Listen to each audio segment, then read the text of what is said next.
నమస్తే. ప్రస్తుతం దేశం అంతా కూడా చర్చించుకుంటున్న అంశం ఏంటి అంటే మహిళా రిజర్వేషన్. చట్టసభల్లో మహిళలకి రిజర్వేషన్లు 33%. అలాగే మరొకటి డీలిమిటేషన్. సో ఈ రెండు అంశాలకు సంబంధించి నిన్న పార్లమెంట్లో చర్చ జరిగింది.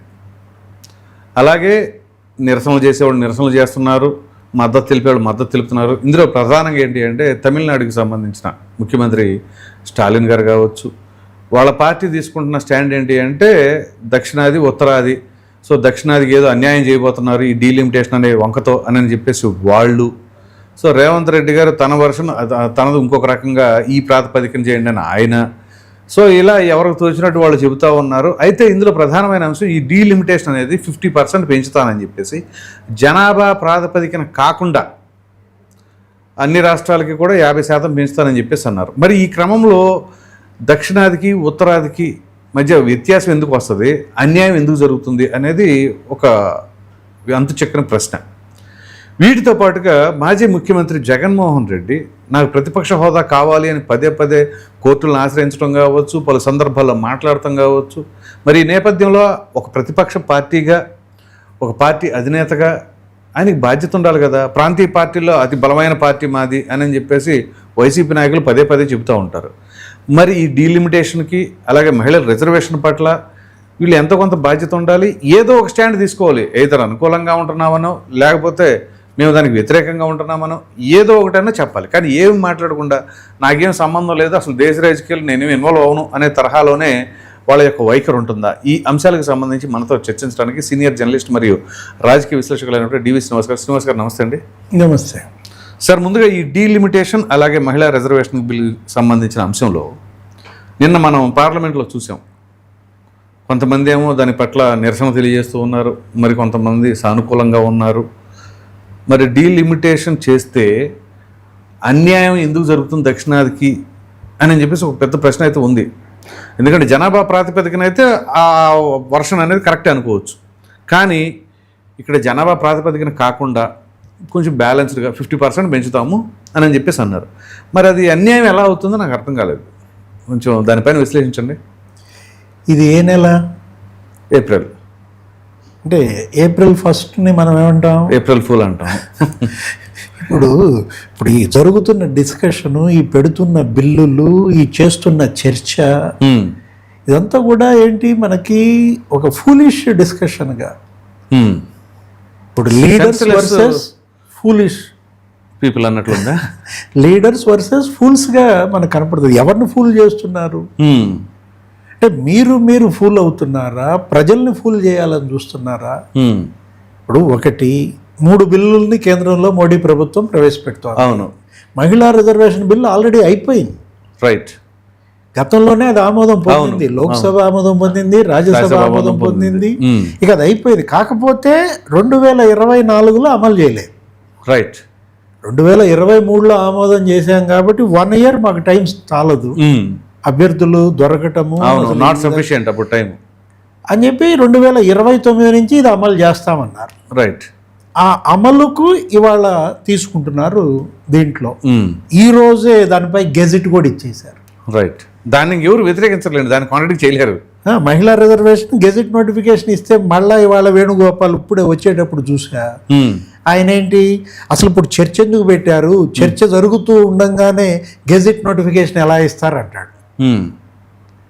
రైట్. అయిపోయిన యాక్ట్ అది, బిల్లు కూడా కాదు, ఇక చట్టంగా మారింది. దాన్ని కొద్దిగా సవరిస్తూ పెట్టుకున్నారు దీంట్లో. రైట్. దాంతో పాటు ఈ 2 కూడా కలిపారు. నియోజకవర్గాల పునర్విభజన, అదే రాష్ట్రాలది, కేంద్రపాలిత ప్రాంతాలది 2 బిల్లులు. అవును. 3వ బిల్లు ఏంటి? ఈ పునర్విభజన కమిషన్ ఏర్పాటుకు 3వ బిల్లు. దీంట్లో రాజ్యాంగ సవరణ చేయాల్సింది ఆ ఒక బిల్లుకే, ఇది పునర్విభజనకే. ఈ 2 సాధారణ మెజార్టీతో సరిపోతాయి. అవును. దానికి రకరకాల విన్యాసాలు, రకరకాల మోడల్స్, లేఖలు, నిరసనలు. నేను అంటోంది అదే, ఇదేం ఎలా అన్నది అందుకే. ఓకే. అంటే లేని సమస్యని క్రియేట్ చేస్తున్నారా? ఇప్పుడు జరగని నష్టాన్ని జరుగుతున్న నష్టంగా చూపించి ప్రజల దృష్టి మళ్లించటమా? అది అసలు ఎట్లా, అసలు నష్టం అనేది లేకపోయినా ఎలా ఉందని చూపించగలుగుతారు. అదే ఇక్కడ సమస్య లేదు కదా. ఇప్పుడు ఏమన్నారు, జనాభా ప్రాతిపదికన కనుక చేస్తే నిజంగానే అన్యాయం. కరెక్ట్. మీరు అనే దాంట్లో వాదన బలం ఉంది, అది స్పష్టత. అది వాస్తవం కూడాను. ఏది మరి జనాభా ప్రాతిపదికన చేస్తే మనకు తగ్గుతాయి, ఎందుకంటే మనం అక్కడ ఈ పాపులేషన్ కంట్రోల్ అనేది మనం కుటుంబ నియంత్రణ పాటించాం. అవును, ఆ రోజు కేంద్రం ఇచ్చిన ప్రోత్సాహకాల మేరకే తీసుకున్నది. మేము ఫ్యామిలీ ప్లానింగ్ పాటించాం కాబట్టి వాళ్ళు పాటించలేదు. అవును, అక్కడ జనాభా విపరీతంగా పెరిగారు కాబట్టి అక్కడ సీట్లు ఎక్కువ వస్తే అది తప్పు. అవును, దాన్ని సవరించడం కోసం మధ్య మార్గంగా ఈ ప్రోరేటా తీసుకొచ్చారు. అవును, స్టేట్స్ రాష్ట్రాలకి ఇప్పుడున్న సీట్లు ఎన్ని, వాటికి 50%. ఇప్పుడు తమిళనాడులో పెరుగుతున్నాయి. అవును, అన్ని చోట్ల అంతే పెరుగుతాయి. ఇప్పుడు తమిళనాడులో 39 నుంచి 59కి పెరుగుతాయి. అట్లాగే ఆంధ్రప్రదేశ్ అవును ఇప్పుడు ఉన్న 25 నుంచి 38 చేస్తున్నారు. కేరళ 20 నుంచి 30కి పెరుగుతాయి. తెలంగాణ 17 నుంచి 26కి పెరుగుతున్నాయి. అవును, కర్ణాటక అది కూడా 42కి పెరుగుతుంది. అవును, అంటే ఇక్కడ ఎలా పెరుగుతున్నాయో అక్కడ అదే రేషియో, పర్సెంటేజ్ ఆఫ్ బేసిస్ అంతే ఉంది, ఎక్కడ వ్యత్యాసం ఏం లేదు. ఈ పెంపులో నష్టం కనుక అయితే అప్పుడు ఉన్న దాంట్లో కూడా నష్టమే కదా. అంతే కదా. అరే ప్రొఫెసర్లు కూడా ఎలా మాట్లాడుతున్నారంటే ఇప్పుడు దీన్ని అడ్డం పెట్టుకుని ఏదో రకంగా మోడీ గవర్నమెంట్ మీదకి జనాన్ని ఎగదొద్దామనా, మీకు స్పేస్ కోసమా? ఇప్పుడు ఇక్కడ ఇష్యూ ఏంటి, అదే ప్రొఫెసర్ అంటే గుర్తొచ్చింది. వీళ్ళు ఏమని వాదన తీసుకొచ్చారు, ఇప్పుడు కేరళ 20 ఉన్నాయి, అది 30కి పెరుగుతాయి, 10 కదా పెరిగేది. అదే ఉత్తరప్రదేశ్ ఉంది 80 ఉన్నాయి, అది 120 పెరుగుతాయి. ఇక్కడ 10 పెరిగితే అక్కడ మరి 40 పెరుగుతున్నాయి అంటారు. అది మామూలుగా అక్కడ 80 ఉన్నాయి ఆల్రెడీ, ఇక్కడ ఉంది 20గా, అంటే 1/4 ఉన్నది, మరి 1/4 పెరుగుద్ది. అప్పుడు 542, అవును, ఇప్పుడు 850. అవును, అంటే నువ్వు రేషియో కట్టాల్సింది 850 కదా. అంతే కదా.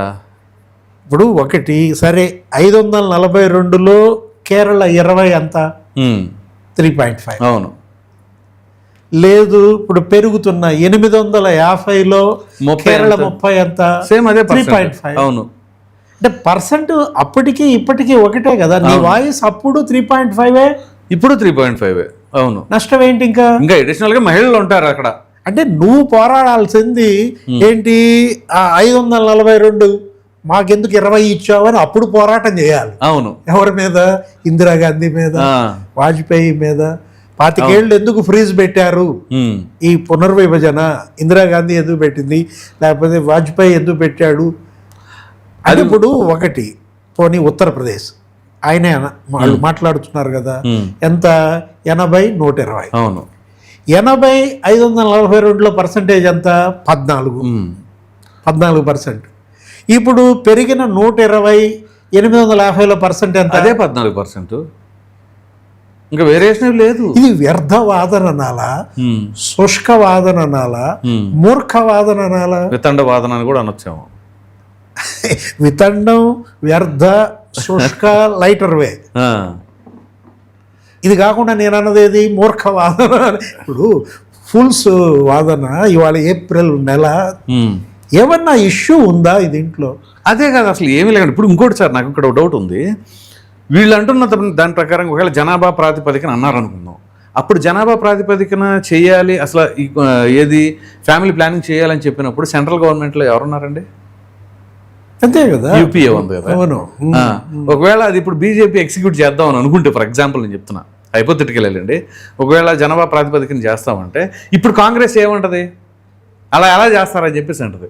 అప్పుడు ఫ్యామిలీ ప్లానింగ్ కావాలని చెప్పింది ఎవరు? వాళ్ళు. మరి ఆ ఎగ్జిక్యూషన్ అనేది నార్త్లో పర్ఫెక్ట్గా పాసిబిలిటీ అవ్వలేదు అని అంటే అది ఎవరు ఫెయిల్యూరు? మరలా వాళ్ళదే అవుతుంది. అప్పుడు స్టాలిన్ ఏం చేస్తాడు? అప్పుడు మాట్లాడగా స్టాలిన్ దాని గురించి, ఇప్పుడు ఈ బ్లాక్ షర్ట్స్ వేసుకుని వెళ్తాడా? వెళ్ళడం. ఇప్పుడు ఈ నల్ల జెండాలు ఎగరేస్తారా, బిల్లులు తగలేస్తారా?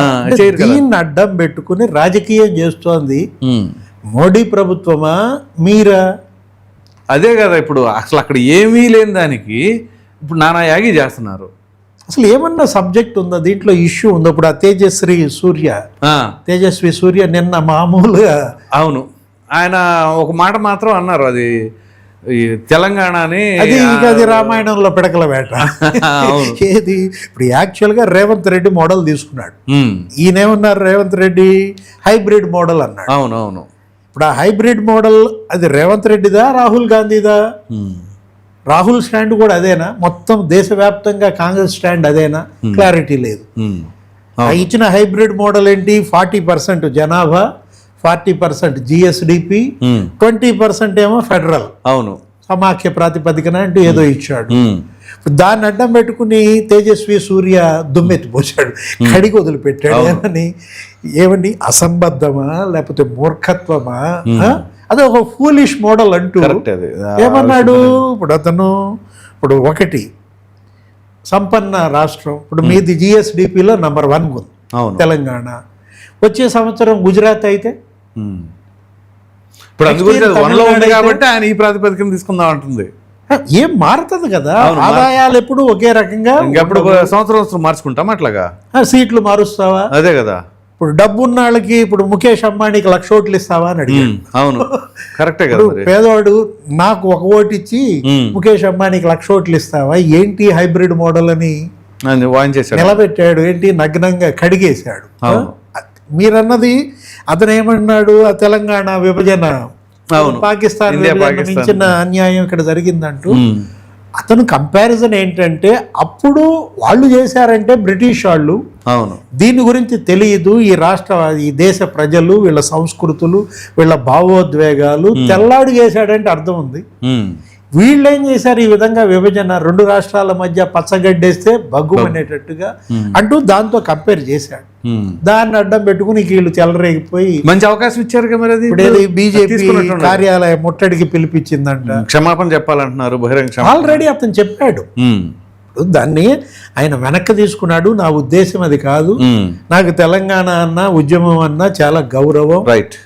ఆయనే ఇచ్చారు. కిషన్ రెడ్డి మాట్లాడాడు, దానికి మల్లు రవి కూడా తర్వాత మాట్లాడాడు. ఆమె ఎవరు, కడియం మరి శ్రీహరి కూతురు కూడా మాట్లాడింది, రమ్య. అంతా అయిపోయిన తర్వాత దీన్ని అడ్డం పెట్టుకుని మళ్ళీ వీళ్ళు రాజకీయంగా లబ్ధి పొందాలి. వాయిస్ లేని వాళ్ళకి వాయిస్ లేసేలాగా అది దాన్ని పట్టేసుకున్నారు కదా. అంటే రామాయణంలో పిడకల వేట అంటుంది. జరుగుతున్న చర్చ ఏంటి? అవును, దేని మీద మొత్తం డైల్యూట్ చేసేద్దాం అనుకుంటున్నారే. ఇప్పుడు ఆయన ఇచ్చిన హైబ్రిడ్ మోడల్ లానే ఉంటది ఈ హైబ్రిడ్ ఈ మూమెంట్స్ కూడా. స్టాలిన్ కూడా అక్కడ ఏంటి బిల్లులు తగలబెట్టినట్టుగానే ఉంటది. నువ్వు తగలబెట్టాల్సిన బిల్లు ఇవాళ కాదు, అప్పుడు తగలబెట్టి ఉండాలి. 542లో నాకెందుకు నువ్వు 38 ఇచ్చావు అని చెప్పి ఆ రోజు మీ నాన్న తగలబెట్టుంటే ఇప్పుడు ఈ పరిస్థితి వచ్చేది కాదుగా. అంటే దక్షిణాదికి ఏదో అన్యాయం జరుగుతున్నట్టుగా. అందుకే అతను కూడా అన్నాడు, తేజస్వి సూర్య ఏమన్నాడు, అసలు మన్మోహన్ 10 ఏళ్లలో వచ్చిన ఫండ్స్ కన్నా మోడీ 10 ఏళ్లలో మీకు 250% ఎక్సెస్ వచ్చాయి. దక్షిణాది రాష్ట్రాలకు 250 రెట్లు ఎక్కువ వచ్చినాయి ఫండ్స్ అంటూ అతను మొత్తం కాగితాలతో సహా చెప్తున్నాడు. ఇక్కడ ఇష్యూ ఏంటి, మీరు నిర్ణయం, ఆయన ఒకటే అన్నాడు మోడీ ప్రధానమంత్రి, మీరు ఏది ఆమోదిస్తే మాకేం క్రెడిట్ రాదు, అవును, అందరూ సమానంగానే మన ఇది నడుస్తుంది. ఆమోదించకపోతే మీ ఇమేజే డ్యామేజ్ అవుద్ది, ద్రోహులుగా మీరు మిగిలిపోతారు. అవును, మీరు కనుక దీనికి ఆమోదం చెబితే చక్కగా నాకెందుకు క్రెడిట్ మీకే ఇస్తాను, అందరి సపోర్ట్తో అందరి సహకారంతో జరిగిందని చెప్పి చెప్పుకుంటారు. అసలు మీ ఫోటోలు వేసి గవర్నమెంట్ డబ్బులతో యాడ్స్ ఇస్తాను ఏదన్నట్టున్నాడు. మంచి ఆఫర్ ఇచ్చాడు. అవును, మరి ఇప్పుడు ఇవాళ ఓటింగ్ ఏంటి, ఓట్లు వేస్తారా లేదా, క్రాస్ ఓటింగ్ జరుగుద్దా, గైర్ హాజరు అవుతారా? ఎందుకంటే నిన్నే 104 మంది ఎగ్గొట్టారు. అవును, నిన్న 104 మంది ఎగ్గొట్టడం ఇవాళ ట్రైలా, డ్రెస్ రిహార్సలా? ఓకే, ఇవాళ ఇంకెంతమంది ఎగ్గొడతారు? ఇట్టి పరిస్థితుల్లో అది ఆగదా? 2/3 మెజార్టీతో కనుక అది ఆమోదం పొందితే వెల్ అండ్ గుడ్. అవును, పొందకపోతే ఈ పార్టీలే ప్రజల దృష్టిలో దోషులుగా మిగులుతారు. అసలు ఈ దేశం మొత్తం ఈ విధంగా జరుగుతూ ఉంటే అదే ఇప్పుడు నేను మిమ్మల్ని అడగబోతున్నా, మరి మాజీ ముఖ్యమంత్రి జగన్మోహన్ రెడ్డి అసలు వాళ్ళ వైఖరి ఏంటి, వాళ్ళ విధానం ఏంటి? మహిళా బిల్లుకి కావచ్చు, ఈ డీలిమిటేషన్కి సంబంధించి కావచ్చు, వీళ్ళ వర్షం ఏదో ఒకటి ఉండాలి కదా. ఓ ప్రాంతీయ పార్టీ, మాది చాలా బలమైన పార్టీ, ఇంకా చెప్పవలసి వస్తే దేశంలోని ప్రాంతీయ పార్టీలో బ్రహ్మాండమైన పార్టీ అని మొన్న ఈ మధ్య మాట్లాడారు, అంబటరాంబాబు అనుకుంటా, రైట్, ఆయన అనుకుంటా మాట్లాడింది. మరి ఇప్పుడు ఏమైపోయింది? మీ పార్టీ ఏమైంది, మీ స్టాండ్ ఏంటి? అంటే తట్టాబుట్టా సర్దుకుంటున్నాడు. ఎక్కడికండి? యలహంక నుంచి లోటస్ పాండో ఏదో మారేది ఇంటూ. ఓకే. అతను ఏదో లగేజ్ ప్యాకింగ్ లో ఉన్నాడా? సరే, ఆయన ప్యాక్ చేసి మిగతా వాళ్ళందరూ ఏం చేస్తున్నారు? అంటే అసలు ఆ పార్టీయే ఇక వాళ్ళ లగేజ్ ప్యాకింగ్ తట్టాబుట్టా సర్దుకునే పని. వైఎస్ఆర్ కాంగ్రెస్ పార్టీ ఇవాళ 4 ఉన్నారు లోక్సభలో. అవును. రాజ్యసభలో ఒక 6-7 ఉన్నారు. అవును. అంటే వాళ్ళ టైం రేపు అయిపోద్దాం కొంతమంది. జూన్ లో మొత్తం మీద 11 మంది ఇవాళ మీరు పార్లమెంట్ లో ప్రాతినిధ్యం వహిస్తున్నప్పుడు మీరేంటి, మీ స్టాండ్ ఏంటి, మీ సిద్ధాంతం ఏంటి, మీ పాలసీ ఏంటి, మీ భావజాలం ఏంటో ఇవాళ ప్రజలకు చెప్పాలి, తెలియజేయాలి కదా. జగన్మోహన్ రెడ్డి ప్రెస్ మీట్ పెట్టాడా? పెట్టరు. ఆయన ఇది వేరే ప్రెస్ మీట్లు పెడతా ఉంటారు. ఇప్పుడు లేఖ రాశాడా? కనీసం లేఖలు కూడా లేవు. ఆ రోజు వీళ్ళే మీటింగ్ పెట్టారు. ఏది, ఇండియా కూటమి ముఖ్యమంత్రులతో. స్టాలిన్ మీకు గుర్తుండే ఉంటుంది. అవునవును. ఇప్పుడు 1 year బ్యాక్, 1.5 year బ్యాక్ చెన్నైలో మీటింగ్ పెడితే రేవంత్ రెడ్డి వెళ్ళాడు. నెక్స్ట్ ఈయన కూడా వెళ్ళాడు, బీఆర్ఎస్ కేటీఆర్ కూడా వెళ్ళాడు. ఆ రోజు వెళ్ళి అక్కడ వాయిస్ వినిపించారు. కానీ జగన్మోహన్ రెడ్డి వెళ్ళా. ఆ మీటింగ్ కూడా వెళ్లకుండా వాళ్ళకి సింపుల్ ఒక లెటర్ ఏదో రాసి పంపాడు. కనీసం వాళ్ళకి లెటర్ అన్న రాశాడు. ఇప్పుడు ఇక్కడ ఇప్పుడు ముఖ్యమంత్రి చంద్రబాబు అన్ని పార్టీలకి లేఖలు రాశారు, నీకు కూడా రాశాడు. అవును, అందరికి రాశాడు ఆయన, దీన్ని మద్దతు ఇవ్వండి. అవును. లేదు, ప్రధానమంత్రి మోడీ ఆయన మరి ఆయన స్టాండ్ మొత్తం అసలు మహిళలందరికీ లేఖలు రాశాడు. ఓపెన్ లెటర్ వదిలేడు. ఏంటి, ఇది ఒక చారిత్రక ఘట్టం, రైట్, మహిళా రిజర్వేషన్లు అంటూ ఇవాళ ఆయన పెట్టుకున్నది అదే. ఏంటది, నారీ అభియాన్ అంటూ, నారీ వందన్ అభియాన్ అని ఏదో అన్నట్టున్నారు. ఈ 2026 సవరణ బిల్లు. అఖిలేష్ యాదవ్ ఏమంటాడు, నారీ కాదు నారా అంటున్నాడు.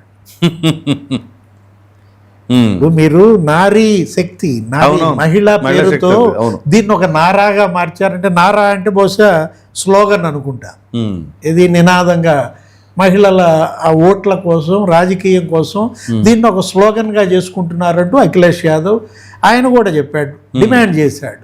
ఏమని, అటు ఓబీసీ రిజర్వేషన్ ఎంత, ఇటు ముస్లిం మైనారిటీ మహిళలు వాళ్ళ రిజర్వేషన్ ఎంతో క్లారిటీ ఇవ్వండి అంటూ. మంచి క్వశ్చన్, ఇబ్బంది లేదు, అట్లాంటివి అడగొచ్చు. ఇప్పుడు మజ్లీస్ అడుగుతోంది, అసదుద్దీన్ ఓవైసీ అడుగుతోంది. అసదుద్దీన్ ఏం చేశాడు, రేవంత్ మోడలే బెస్ట్ అన్నాడు. ఒకవైపు ఏమో రేవంత్ మోడల్ ని కడిగి వదిలి పెడుతున్నాడు. అసలు జిఎస్డిపికి దీనికి ఎటువంటి సంబంధం, అసలు ఏమన్నా ఉందా ఏంటి, ఆదాయానికి దీనికి ఏంటి సంబంధం అంటూ ఆ మోడల్ ఇవాళ ఫూలిష్ మోడల్ అంటే దానికి ఆయన మద్దతు చెప్పాడు. సరే, స్టాలిన్ ఆయన అసలు తగలబెట్టాడు. ఏది, ఆ బిల్లు ప్రతుల్ని తగలబెట్టించాడు. ఆయన అసలు ఒక స్టాండ్ తీసుకున్నాడు. ఏమన్నాడు, మళ్ళా 1960 డిఎంకే చూస్తారు, ద్రవిడ ఉద్యమం లాగా చూస్తారా, మా తడాకా చూస్తారా, బెదిరింపులా ఏంటి అసలు దాని ఉద్దేశం? What ever it may be, ఒక అల్టిమేటం ఇచ్చాడు. తన క్యాడర్ కి ఒక మెసేజ్ ఇచ్చారు, తన లీడర్స్ కి ఒక స్టాండ్ అంటూ. డిఎంకే స్టాండ్ ఇది. అవును, ఒక పార్టీగా. ఇప్పుడు రేవంత్ రెడ్డి ఆయన తీసుకున్నాడు.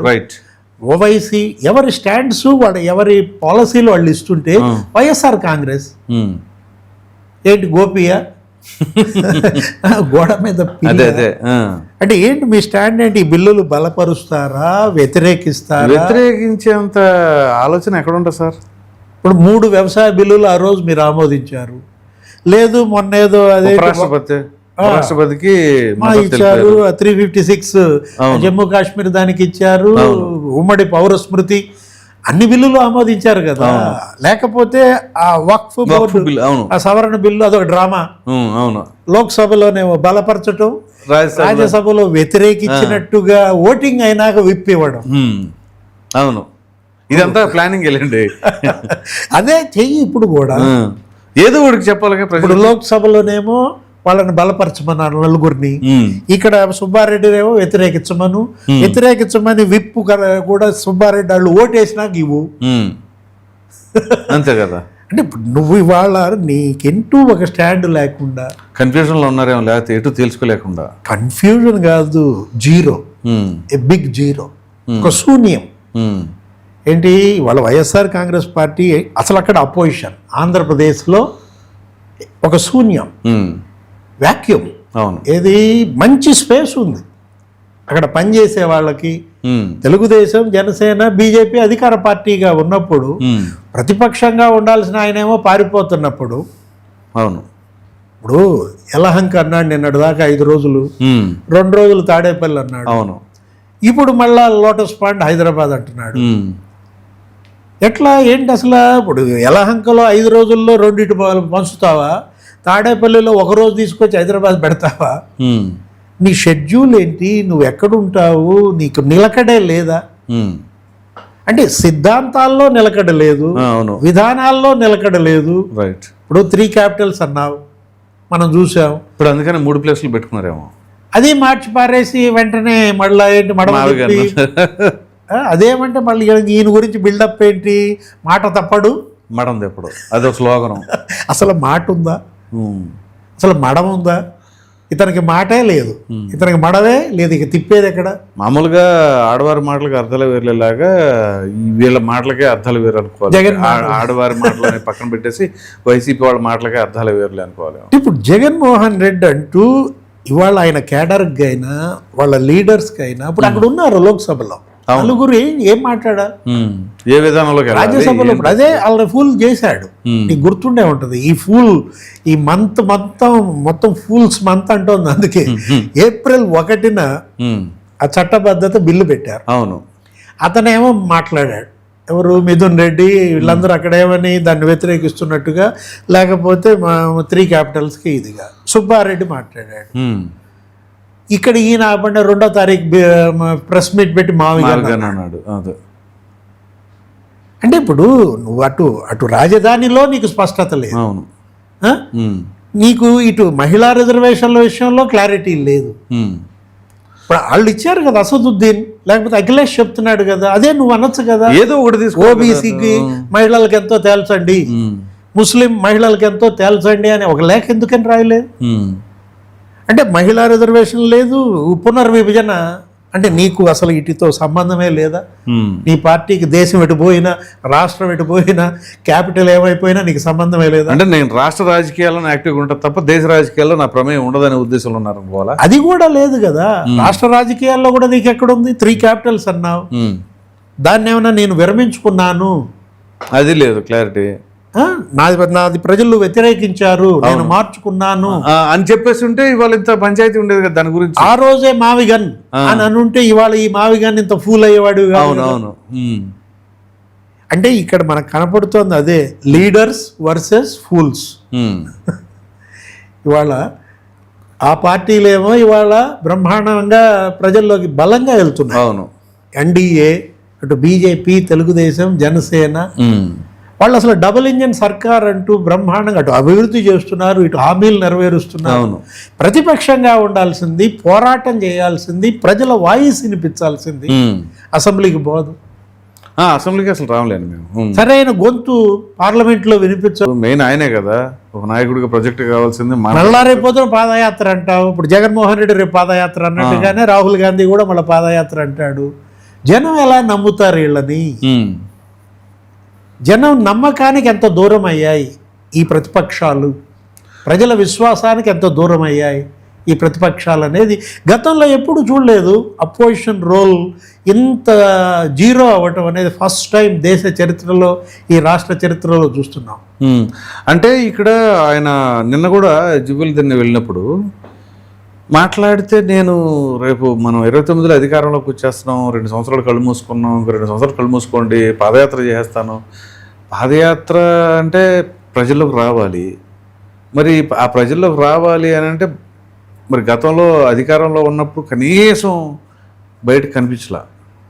ఇప్పుడు మరలా ప్రజల్లోకి వస్తానంటే ప్రజలు ఎలా రిసీవ్ చేసుకుంటారని వాళ్ళ నమ్మకం అంటారు. ఇక్కడ కళ్ళు మూసుకోవటం, రెండోది పాదయాత్ర. కళ్ళు మూసుకోవటం ఏంటి అంటే, ఇప్పుడు కళ్ళు మూసుకునేవాడి నువ్వు అసలు నాయకుడు ఎలా అవుతావు? కళ్ళు మూసుకుంటే వీళ్ళ పరిపాలన ఎలా జరుగుతుందని అర్థమవుతుంది. అసలు ఏం చూస్తున్నట్టు నువ్వు? ఇంకా మూసుకోవటానికా నీ పార్టీ పెట్టింది? మూసుకోవటానికా నీ కళ్ళు ఉన్నది? ఇదెక్కడి విడ్డూరు? ఇట్లాంటి క్యారెక్టర్ ఫస్ట్ టైం మనం చూస్తున్నాం. అరే కళ్ళు మూసుకోండి 2 ఏళ్ళు అయిపోద్ది, కళ్ళు మూసుకోండి ఇంకో 2 ఏళ్ళు అయిపోద్ది అంటే ఇక్కడ పుణ్యకాలం గడిచిపోద్ది. బ్రహ్మాండంగా వాళ్ళు ప్రజల్లోకి వెళ్ళిపోతున్నారు. నిరంతరం ముఖ్యమంత్రి జనంలో ఉంటున్నాడు. ఆయన ఏంటి 1వ తారీఖు అనగానే పింఛన్లు ఇవ్వడానికి జనంలోకి, అవునవును 9వ తారీఖు అనగానే పాస్ పుస్తకాలు ఇవ్వడానికి జనంలోకి వెళ్తున్నాడు. అవును అరే పార్టీ కార్యాలయానికి వెళ్తున్నాడు, అక్కడికి వెళ్ళి వినతి పత్రాలు తీసుకుంటున్నాడు, కొడుకుని పంపిస్తున్నాడు లోకేష్, పవన్ కళ్యాణ్. అది బ్రహ్మాండంగా వాళ్ళు ప్రజల్లోకి వెళ్తుంటే నువ్వేమో అధికారంలో ఉన్నప్పుడు నీ పార్టీని ఇంత యాక్టివేట్ చేసుకోవాలి. నువ్వు జనంలో లేవు, నీ వాళ్ళని అసలు జనంలోకి వెళ్ళనివ్వలేదు, జనానికి దూరం అయ్యావు. ప్రతిపక్షంగా ఇచ్చారు నీకు అవకాశం, జనంలో ఉండే అవకాశం. అవును అద్భుతమైన అవకాశం. అది అపోజిషన్ అంటే అపోజిషన్ అంటే అసలు నీ క్యాలిబర్ చూపించుకోవాలి ఫెరోషియస్ గా. అంతే. ఇది అసలు నువ్వు పులి కావాల్సిన అడివి పిల్లిగా పారిపోతే ఇదెక్కడి విడ్డూరం. వీళ్ళ నాన్న ఇలా చేశాడా? లేదు పాప, ఆయన కొంచెం గట్టిగా ఫైట్ చేశాడు ఆయన. రాజశేఖర్ రెడ్డి అసెంబ్లీలో అసలు నీకు ఎలా ఉండేది? అవును చంద్రబాబు వర్సెస్ రాజశేఖర్ రెడ్డి. ఈ రోజు నువ్వు కూడా వెళ్ళుంటే మీ నాన్న తలపించేవాడివి కదా. తలపించేవాళ్ళ కాదు, చూసేవాళ్ళు. మీ నాన్న మరిపించేవాడు. నీ వాయిస్ అంత బాగా ఇవ్వగలదు కదా. ఇప్పుడు ఈ ప్రెస్ మీట్ లో మాట్లాడేది అక్కడ మాట్లాడు. వాళ్ళు కనుక టైం ఇవ్వలేదు అనుకో తిరగబడతావు. అప్పుడు కదా ప్రజల్లోకి వచ్చి మాట్లాడాల్సింది. హీరో చూసారా? అవును, అప్పుడు కదా హీరో వర్షిప్ నీకు వచ్చేది. అసెంబ్లీకి వెళ్ళి వాళ్ళు మైకీకి పోతే నువ్వు అక్కడ అడ్డం తిరిగితే బయటకు వస్తే అప్పుడు కదా. అదే అంటుందా, అప్పుడు ప్రజల్లోకి చర్చ వెళ్తుంది ముందు. అంటే హీరో వర్షిప్ నీకు వద్దు, జీరో వర్షిప్పే కావాలి. అరే ఇప్పుడు పాదయాత్ర దేనికోసం ఏం తెలుసు సార్ అది. ఎందుకంటే పోలీసుల్ని లోపలేయటానికను మన ఏబిఎన్ రాధాకృష్ణ గారి స్టేషన్లు తిప్పుతానికేమో. పాదయాత్ర గతంలో ఎందుకోసం చేశారు? జనం కోసం, జనంలో ఉండటం కోసం, జనాన్ని చైతన్యపరచడం కోసం. ఏ యాత్ర యొక్క ఉద్దేశమైన అది రెగ్యులర్ గా ఉండే ఫార్ములా ఎవరైనా నాయకుడు తీసుకునేది. ఇప్పుడు నువ్వు ఈ పాదయాత్ర కూడా ఇప్పుడు చేయడంట. అవునవును, ఇంకో ఏడాదిన్నర కళ్ళు మూసుకోవాలంట. సార్ ఇది కళ్ళు మూసుకోవాలని అంటే ఇప్పుడు మీరు అనేది ఏంటి? కళ్ళు మూసుకునే బదులు పార్టీ మూసుకుని అంటున్నారేంటి? ఎందుకు? ఇంకా అంతే కదా. ఇక కళ్ళు మూసుకోమని అతను ఎవరికి చెప్తున్నాడు? క్యాడర్కి చెప్తున్నాడు, లీడర్స్ చెప్తున్నాడు. ఆ పార్టీయే కళ్ళు మూస్తుంది. ఇక పార్టీ ఇక కళ్ళు మూసినట్టే కదా. ఎప్పుడైతే అసెంబ్లీకి వెళ్ళలేదో ఆ రోజే ఈ పార్టీ సగం చచ్చిపోయింది. ఓకే, ఇంకా ఏదో పాపం ఉంది అనుకుంటే ఇక్కడ కనపడుతోంది కదా.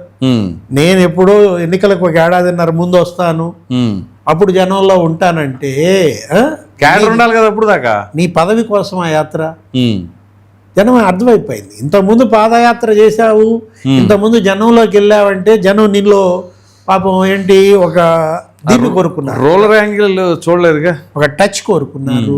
నువ్వు వాళ్ళ తలలు నిమిరావు, అది ఆ ఎమోషన్ క్యారీ అయింది. బుగ్గలు పట్టుకున్నావు, గడ్డాలు పట్టుకున్నావు, కాళ్ళు పట్టుకున్నావు, బెగ్గింగ్ చేసావు ఓటు అని. ఇప్పుడు మళ్ళా అదే కనుక చేస్తే జనం నమ్ముతారా? రైట్, నమ్మకపోగా చీ కొడతారు. ఏది చూసావులే, ఇచ్చాములే. అవునవును, నిన్ను గతంలో చూసాం, నీకు అవకాశం ఇచ్చాం, ఇక చాలు. That is the last chance. ఆయన అడిగిన ఆ ఒక్క ఛాన్సే ఆయనకి, జగన్కి last chance. Right sir, thank you.